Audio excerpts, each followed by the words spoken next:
Well, hello everybody. It's record time with Chris, episode 42, and we're going to be doing some more Record Store Day, Black Friday releases. Got some stuff to show you. But first I want to talk about some of the recent box sets with a special focus on surround sound. All right, Beatles' White Album came out November 9th. This year it's the 50th anniversary of it. It's this enormous box set, 5 CDs plus 1 Blu-ray. All right, what do you got here? First of all, this huge book. All right, the book is worth like 50 bucks on its own. It's awesome. It's like super detailed, lots of cool photos, lots of stuff you haven't seen before. Lyric sheets, all kinds of things. It's just fantastic. And you probably already know this. There's the acoustic demos for 27 songs. A lot of them made it onto the White Album, but not all of them. Okay, those are great. They sound, of course, they're awesome. The couple discs worth of outtakes are all really interesting, and they are in chronological order, so you can like follow along in this book or in your old Lewisone recording sessions book. Very, very cool. There's a stereo mix of new stereo mix of the album, and to tell you the truth, I haven't heard about it. I haven't heard it because I don't care, because the 5.1 mix is spectacular. It's like overwhelmingly awesome, and there's so much I could say about it. But if you've been thinking about buying a home theater system, this is the reason why you should do it. If you're thinking about getting a subwoofer, this is the reason you should do it. And the one observation I'm going to share with you about the 5.1 mix is it's obvious that somebody decided that they were going to just settle the question of what was the first heavy metal song. Was it, like something off of the Blue Cheer's first album, or, Helter Skelter, or, maybe like the first Deep Purple album. Led Zeppelin 1 was recorded a little bit after this was. So basically, yeah, they're like, you may know the story that McCartney heard Pete Townsend bragging about I Can See for Miles and Miles and how heavy that was going to be. And he's like, yeah, we'll see about that. So it is unreal. It's enormous. It's giant. It's heavy. It's like screaming. It's just awesome with the voices all around. And oh my God, it's amazing. But they did something really cool, because remember, this is the Beatles, so they always have to do something that somebody else wouldn't have thought of. And so the first album, up through Julia, that's all great surround sound. It's all over the place, really tastefully done, but just a wonderful, wonderful listen. It's like, after listening to that, I had to take it's like you want to take a break. You feel like you just ate 2 Thanksgiving dinners. Now, when you are ready for what originally was the second LP, and you're going to let it go on to Birthday, the thing you'll notice is that everything's up front all of a sudden. They're not using the surround speakers, and they pretty much don't until maybe just a couple songs before Helter Skelter. Stuff starts moving more and more into the back, and then when Helter Skelter hits, again, how it's the guitar. The guitar's right up front, right? McCartney's voice right in the center channel, so everything's right in front of you, like just right in your face. And then, and I see you again, and these drums are just enormous drums, and this giant bass, and it is like the heaviest goddamn thing you have ever heard, and it is overwhelming. Oh my God, it's incredible. And then when it's over, long, this delicate George Harrison song, right, with this gentle acoustic guitar and this thing, and it is like, oh my God, it is so fucking good. You will not. All right, but there's other cool shit that just came out. All right, surround sound wise, there's an Opeth live album. There's also some really cool colored vinyl, all kinds of variants that I don't have any of them, but this is in surround sound. I think it's the first Opeth anything released in surround, and you know what? It is. It would be awesome to have. Again, you could have that totally immersive you know, Steven Wilson kind of style surround sound mix. But what they opted to do is go for the like serious, like really well recorded live experience. So it sounds, so what they do is they kind of take the stuff and spread it around the front and just around the sides, just around a little bit. So it's kind of like it's like what you would hear if you were in like the fourth row of Red Rocks. There we go. Recommend it if you're into it. It's a really nice thing. More surround sound. All right, like 2 weeks ago, Moody Blues second album. Well, second album with the classic lineup, right? Third album really, In Search of the Lost Chord. Nice box set here. Just quickly, the packaging's cool. If you've got the you know, like the previous one with the bonus tracks from the previous one, and Caught Live +5. Some of those +5 are really from this era. And there's like the double disc Moody Blues and the BBC thing. If you have all that, there's still, I don't know, probably about a good half hour worth of alternate mixes that are on here that aren't on that. The package design is cool on the inside. You know, the booklet's decent, but if you combine the story in the booklet with what's on the DVD, you get a really good sense of, the DVD, the first DVD, which is the one with like all TV appearances stretched out from the year this was recorded, 1968. So you kind of get a sense of, like, just between that and reading about it, you get a sense of sort of the progression of the band. And what I didn't know is they were actually still playing live, and they do on this TV show, the French television show. They actually are playing some of the songs from the Denny Lane era. So it's like the stuff that Ray, of course, he was gone, Hayward and Lodge came in, but Ray Thomas sings a couple of the old songs. I guess one was a hit in France, so they felt like they did. But it's just cool. It's kind of like you hear that in between stage, like before they're full on Moody Blues. Of course, the album is amazing. There's a new stereo mix, which is, you know, if you think there's too much reverb on the original one, there's a ton of it, then you might like the new one better. It's a little more restrained. Still obvious that John Lodge was standing right behind the dude, saying, whoever mixed it, saying, yeah, more bass. Make sure that, yep, gotta have a lot of bass on this. Yep, no, I can still hear the, and that'll connect to something I'm going to mention later. Anyhow, there is a 5.1 mix, but I'll just say that, like, I forgot who did it when I bought it. So, like, then I looked at it, I was like, oh, yeah, that guy. All right, well, I don't expect much, and that's what I got. Like, it's fine, but he doesn't try to overwhelm you with anything. He's just like, you know, whatever. So it's not much different than the stereo. It does have the high resolution stereo mixes on there, so you know, the original one's fine. You don't. So I guess the thing is, if you really, the reason to buy this is if you want the TV stuff, or if you need to have like every alternate mix. In fact, the funnest thing about it was it made me get out the copy that I bought of this when I was in high school in the 80s, and I found inside a Timothy Leary comic book. I don't know where I got this from. It came out in the 70s. I definitely wasn't traveling in those circles, well, ever, but definitely not when I was a little kid. And it is kind of what you'd expect. It looks to me like, I don't know, it's pretty funny, but it looks to me like this was maybe a free thing they handed out in order to get you to buy, you know, his books. Anyway, that was the funnest thing about that for me. I love the album. Great album, great album. You'll probably like the box set, but I wouldn't put it super high on your list.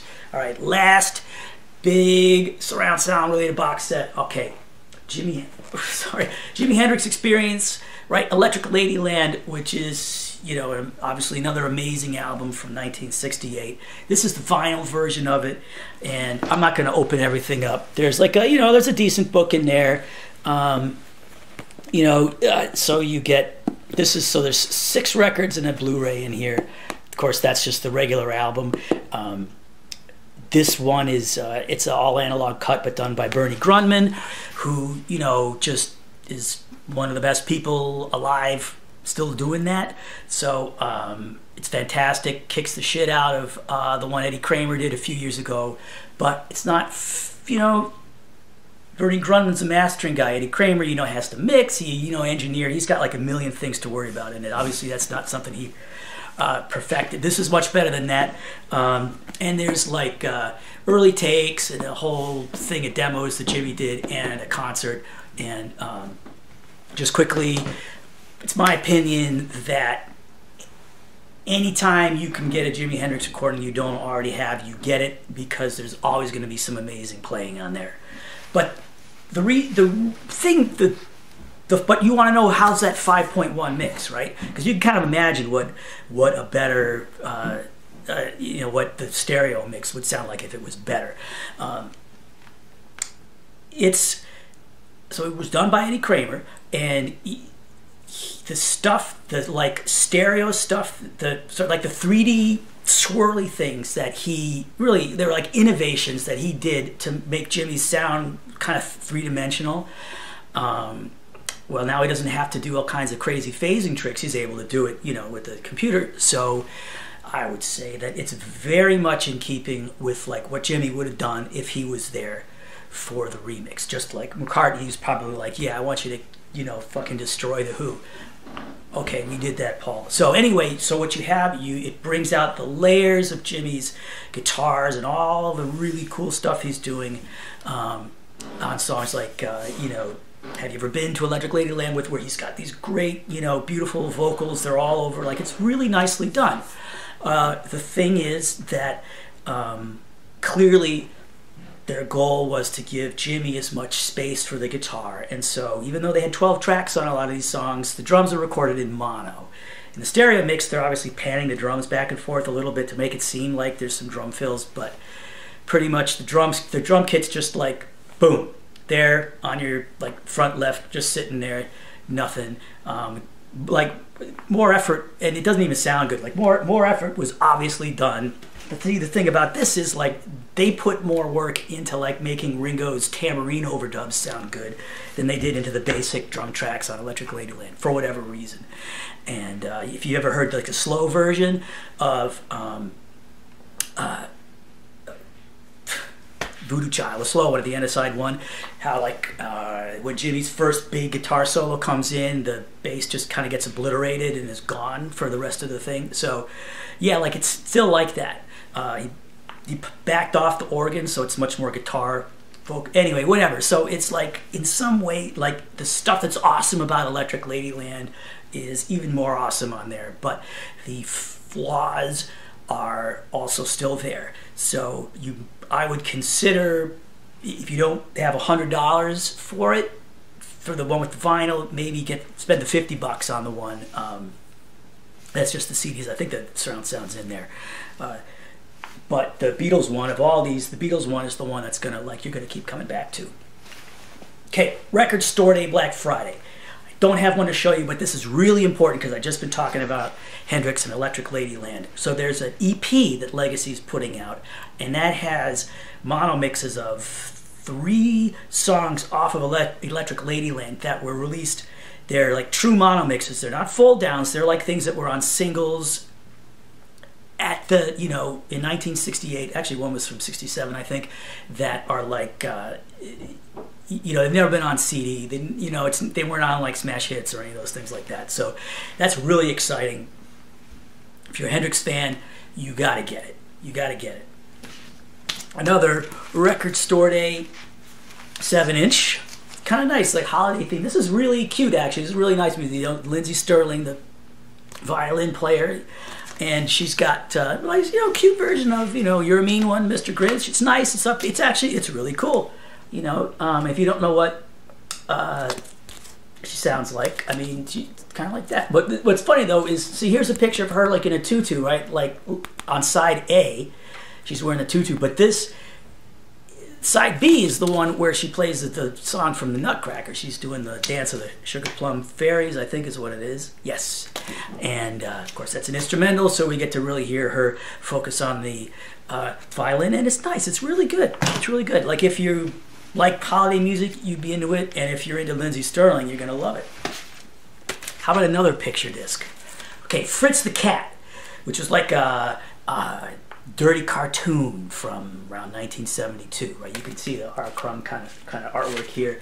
I think there must have been like a magazine comic version of this, because like I remember when I was in around 6th grade, my friend Tom and I were going through his dad's dresser and found in the bottom drawer like a big box of condoms and some magazines and things, and we're sort of probably weren't supposed to see those, and but I don't know, hopefully he won't get in trouble now.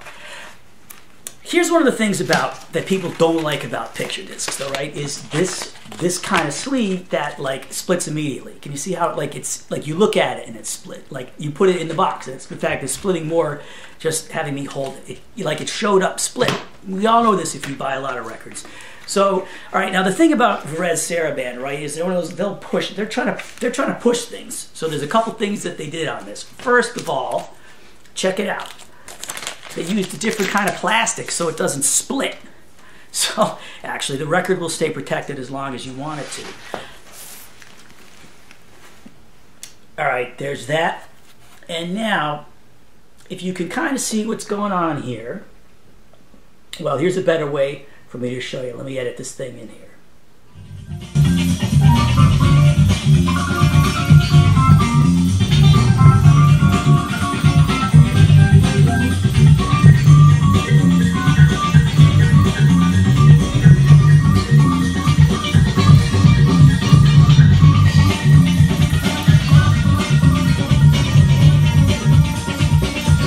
Yeah, so you see the key is you have to zero in right on one instance of the animation, and then you've got it. It's really good. The music's cool too. Another one from the same folks, Popeye. These are the demos, Nilsson's demos for the Popeye movie, which is a just wonderful, beautiful soundtrack. I mean, Nilsson did it, so of course it's awesome, right? But these are the demos, so it's like him singing those songs, you know, because like Robin Williams and Shelley Duvall, they're like singing in Burgess Meredith, they're all singing in character, you know. So, so it's a little sweeter. They're just a little sweeter on here. Songs like "He Needs Me," really. Okay. Anyway, it's fantastic, and you may recall that last year we had the, I forget which one it was, if it was Black Friday or regular Record Store Day, we had the actual normal soundtrack. So, and for that, remember that that RSDBF Band was able to get some like additional cues that weren't on the soundtrack record back in the day. And of course, this entire thing is unreleased, unless you bought the, they did do like a double CD earlier. That's pretty darn great. Hey, let's just keep going with the, all right.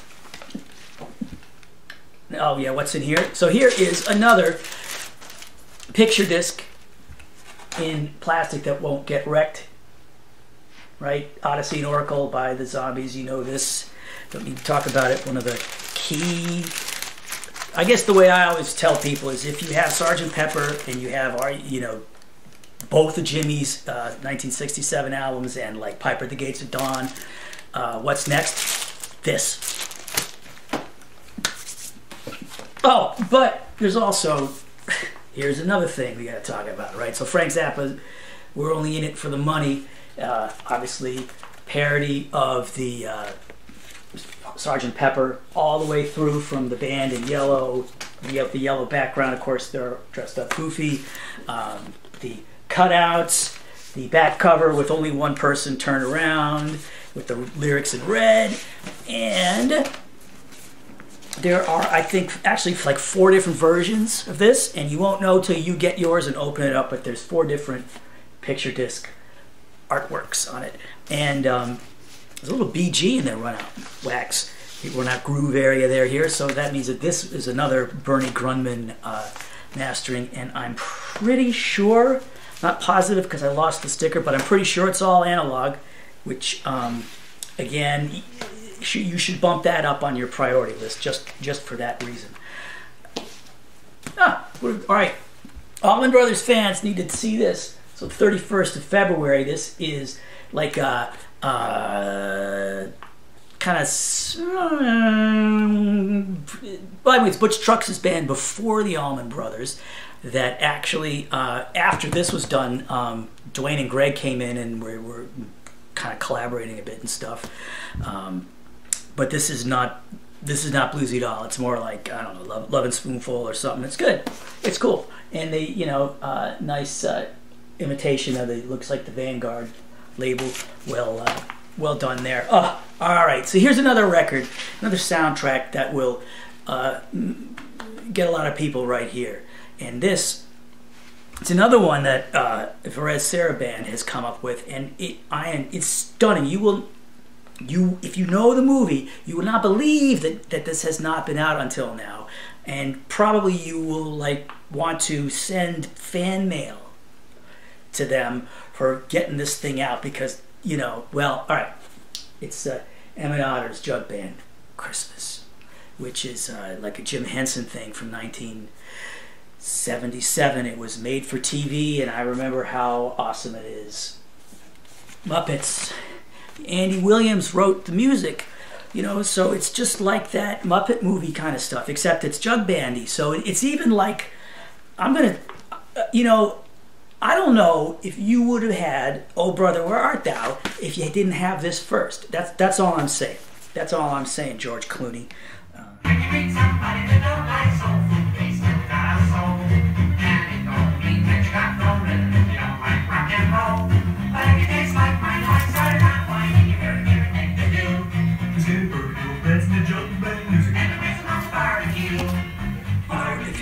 If you love this movie, you will love the soundtrack, you know, from, oh, and like I'm saying, you know who I'm talking about. You know who the label is. So yes, there's an unreleased song that was recorded for the show that didn't end up in it. So, hey, no surprise when we're talking about them, but, you know, still a welcome addition.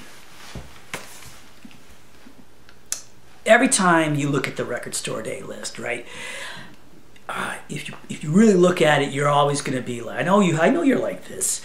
You're like, oh, I didn't know that even existed, but yeah, I need that. Yeah, I didn't know it. I didn't know I needed that, but I absolutely do. My record that was like that this year, well, I mean this one, and well, a bunch of them really, but is the Herbie Hancock live album. It's called Flood. It's you know, from the '70s period, and it's was only ever released in Japan, so this is like a nice thing that oh, Get On Down, one of those labels that I always think does a great job. Another great label. They whatever licensed it from Sony Japan. It's never been available in the U.S. And I mean, so I'm just gonna hold this up here. You can pause it if you're a fan, just to see, just so you can see what tracks are on it. But you know, it's cool starting off with Maiden Voyage. If you know that, that's like, he wrote that in the '60s. So this is a different band playing it. This is the, you know, you know, like funk fusion band. But it's cool to hear Maiden Voyage. It's almost like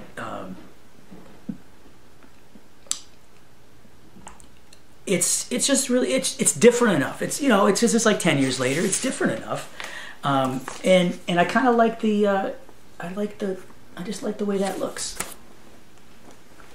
Did I show you the whole damn? Here, I should show you the outside too, because it's a great cover. This is really good. This is really good. Oh, and here's another thing I didn't know. I didn't know how cool this was. I remember when Stay Awake came out on CD and cassette, or I think that's all it was. Yeah, because it's from '88. But like, who's on it completely escaped me, because I looked at it and you know, I'll tell you guys, I missed this one, and so, all right, so, you know, like, it's Ringo's on here, you know, and he's backed up by Jim Keltner, so no surprise there. But also Herb Alpert's playing with him and Bill Frisell, so it's kind of a weird thing. And Terry Adams from NRBQ. In fact, there's an NRBQ track. There's a Sun Ra track on here. There's a whole bunch of this, like Arto Lindsay backing people up. I mean, you get like, oh, he's playing. It's like, well, here. Just let me look at who's on there, but it's wild. It is, yeah, I was like pleasantly surprised. Nilsson's on there on a couple songs, actually.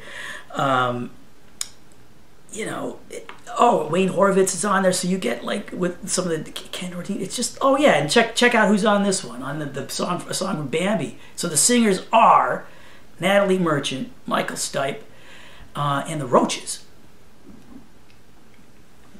Heavy duty stuff, man. Heavy artists. All right. So listen, I got some more stuff here. I'm going to end this video now, and like tomorrow I'll get you another one with some more stuff. And then over the weekend, you know, hopefully, I don't know, Monday, Tuesday, sometime like that, we'll get the big one out there. But hey, enjoy these. If you didn't see the one from like a week and a half ago, go back and get that one. And yeah, I got 45s, I got Sheryl Crow, you know, I got some couple things with some like cool packaging options, ways of doing it. I got, you know, some jazz, you know, modern rock. We got a lot of different things to go through on there. And yet, by the way, no, we're not going to have Dave Matthews in time for me to put in the video, so don't ask. And also, they didn't make enough of them to waste one on giving me one to open up to show you. You're going to have to, it's better to get that one into the hands of a fan. So, hey, I'll see you in a day or two. And if I don't see you then, you know, maybe I'll see you in the store on Friday. But, you know, of course, you should go to your local store, not the, you know, where I am. Hey, you have a good one. And until whenever it is, I hope you are listening to something awesome.